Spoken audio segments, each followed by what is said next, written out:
coming back to this question lately. What if this didn't have to be hard? What if it was possible? What if it worked? What if you could actually hold it?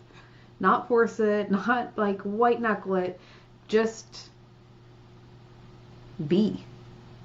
Just have it. Like, what if this was easier than you thought? That's what we're going to be talking about today. What can ease look like, and the what if and the power of that. So let's get to it. If we haven't met yet, I'm Amy Circa, money confidence coach and bookkeeper, and over the last 13 years, I've helped over 1,250 women get out of survival mode and make money simple so they can feel safe, clear, and confident with their finances. No shame, no restriction, and definitely no giving up your coffee to get there. Welcome back to Money Simplified. I'm your host, Amy Circa, and today we're talking about the what if. What if this was easier than you ever thought possible? What if it was possible? What if it didn't have to be hard?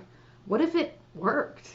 What if you could hold this? What if you could reclaim your identity? What if you didn't lose your identity? So many times, things don't show up in the way that we think they should, in the way that we expect, right? And I think a lot of us have created a belief that the fact that growth and success and anything worth having, because I can hear it in my head right now as I say that, like, if it's worth having, you're going to have to work for it, right? That belief that it has to be hard, that it has to be painful, that it has to be like this linear progression, right? Like, what if that whole, like, you're 10 feet away from gold thing, right? Like, you're digging and you're digging and you're digging and you're digging and you're doing the work, and what if, like, you had a massive 1,000-time return? Or maybe it doesn't have to take that part. Like, what if? And here's the reason why I'm leaning so much into this, okay? Because we can expect progress to look a certain way. Because we've got past case study. Look at what we did in the past. We've got all this evidence.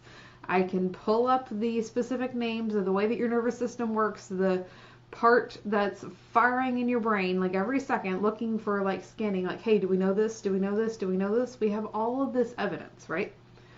This is the way that things are. And if this is the way that things are, that's what we can predict in the future. So, I wasn't worthy. I wasn't chosen. I wasn't made a priority. That's what we had in the past. So that's what we're predicting in the future. We also do things like, oh, if we have more income, I'm going to have more confidence. I'm looking at my notes wrong. Or if I have income coming in consistently, that's going to equal more safety. What if you had, like, a one payment come in that was $10,000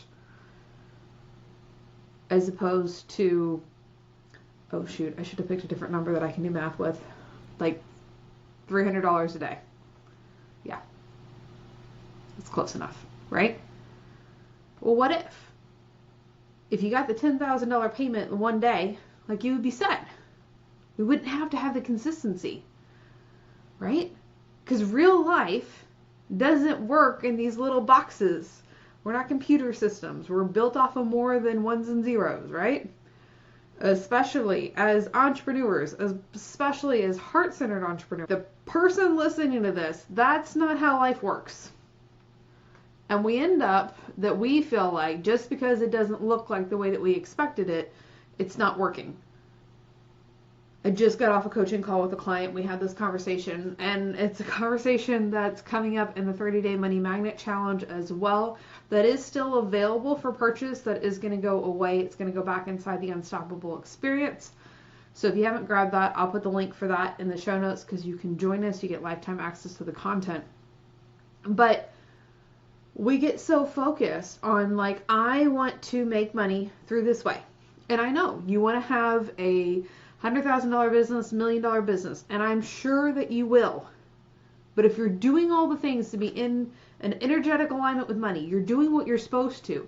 So often we've got the blinders on, but then over off to the side, you're getting a raise at work in your job. Your spouse is getting a raise. You've got a refund that's coming, a check that comes. Like, you're receiving surprise gifts that you didn't know were coming. Like, you're receiving things, but you've got your blinders on. And you're like, this isn't working because it's not showing up in the way that you thought it would work.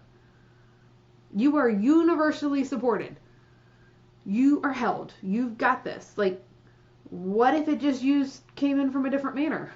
Does it make it any less worthy? And if it does, then you definitely need to be in the money magnet challenge, because that's where that right there is tying your worth into money, and that's what we address on day 1. Okay? Because life doesn't happen, again, like that linear progression. It's going to show up in your business. I know it will. This isn't about like it's never going to work. Don't go there. What if tomorrow the $10,000 payment came in? What if tomorrow the $1,000 payment came in? Like, play with the numbers. What could it be? The seeds that you planted a month ago, 6 months ago, a year ago. What if that person showed back up in your inbox and was like, hey, I really want to work with you. Like, can we do this? Because we're going to have lows. We're going to have in-betweens. Because you know what? We can't experience the highs that we want to have, that success, the gratitude, the love, all of those things that we enjoy in life without having the lows and the parts that are just eh. And you know what? We really don't remember the parts that are just eh. So it's okay, right? Your identity, though, and your belief, your capacity, all of those things, like, it shows up in who you are. Are you being the person that could receive that, can play that? Or are you shutting it down? I had a conversation with somebody in a local group, another homeschooling mom. We were talking about nervous center regulation, taking care of yourself, doing those things. And I even had a conversation earlier this week with somebody who's a close colleague. And we were talking about the struggle to not lose your identity, especially as you shift into motherhood. And I think those who are mothers know this. Like, what if it wasn't a struggle to know who you were outside of being a mother, outside of being a wife, outside of being a girlfriend, outside of being a daughter? Like, who are you at your core? And that's the power that we work on remembering. And you might be thinking, we're listening to a financial podcast? What are you talking about, Amy? This is all of it, though. It's who you are. Who you are at your core. And if you can hold that, if you're solid in your identity, you know who you are, you know what you stand for, you know what you love. If you wanted to go and enjoy something, what would you do? You get a day to yourself to go do something that you enjoy. What would you do? Do you know what it is? If you do, share it with me on Instagram. But half the time, we don't even know what we would do because we shut it down. We're like, it's not possible. It doesn't work for me. It's just not possible. I don't enjoy that. How do you know you don't enjoy that? Have you let yourself enjoy it?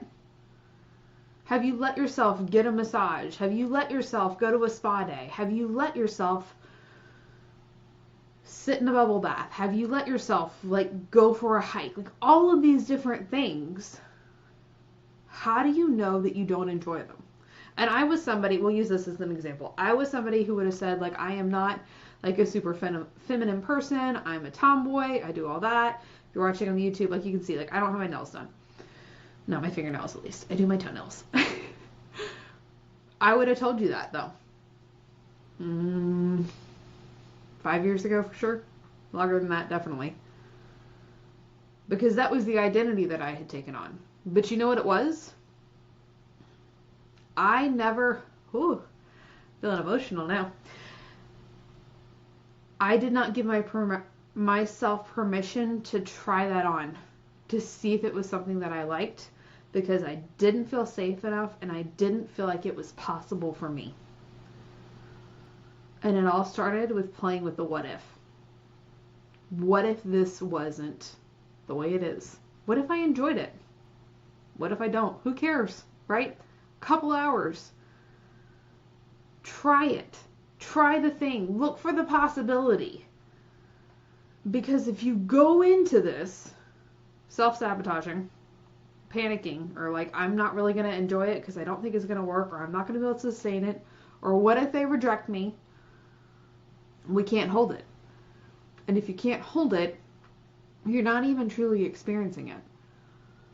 So you have to claim the identity that you get to try it on. Maybe you'll like it. Maybe you won't. Maybe it'll show up. Maybe you'll meet the man of your dreams. Maybe you won't. You're going to be okay either way. Maybe the business takes off today. Maybe it takes off next month. Maybe it takes off next year. It's all coming. What if? What if you felt you were successful? What if you felt powerful? What if you were unstoppable? What if you claim that now, even though it doesn't feel perfect? What if you let yourself be successful? What if you let yourself be loved? What if you let yourself be seen? What if nothing's wrong?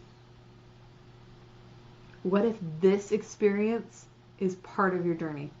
It's like the best part of the story. You know when you watch a movie or you're reading a book and it's like that heartbreak moment that shows up and you're like, oh, no, but it's that moment that builds the rest of the story.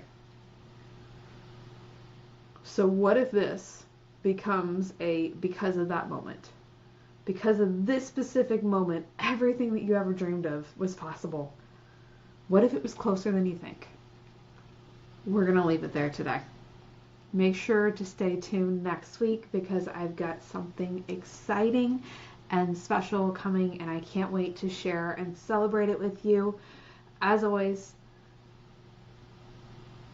you've got this and I've got you. Bye for now. We'll see you next time.